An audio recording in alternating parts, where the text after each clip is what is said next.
نصيحة يا جماعة، محدش يشتري الملايات دي، محدش يشتري الملايات دي ابدا الا من مكان موثوق فيه. عشان كده السعودية مقدمها لك النهاردة بنص التمن. ايوه زي ما انت شايف كده بالظبط. طقم الملاية ال3 قطع اللي تمنه 185 جنيه هتاخده ب99 جنيه.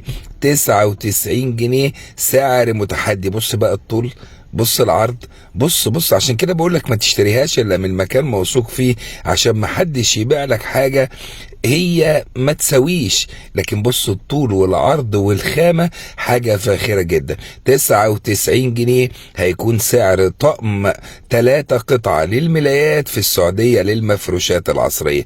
الرسومات بقى عندنا مجموعة رسومات شبابي في منتهى الشياكة.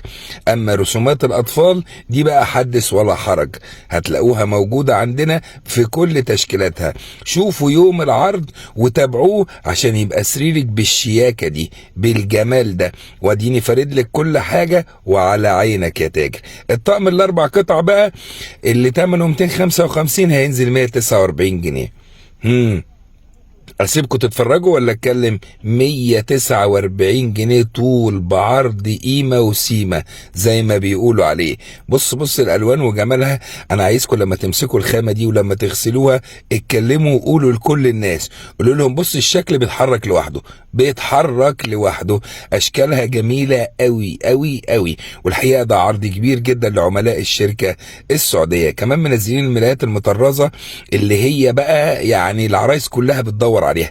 تطريزات هايله جدا برضو بنص الثمن. عرض النهارده بنص الثمن ب 350 جنيه هتاخدي احلى طقم مطرز شفتيه في حياتك.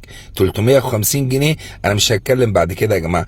بص المطرزات عامله ازاي، بص تشكيلها عامل ازاي، بص الجبيره فيها عامل ازاي، بص التفاصيل عامله ازاي.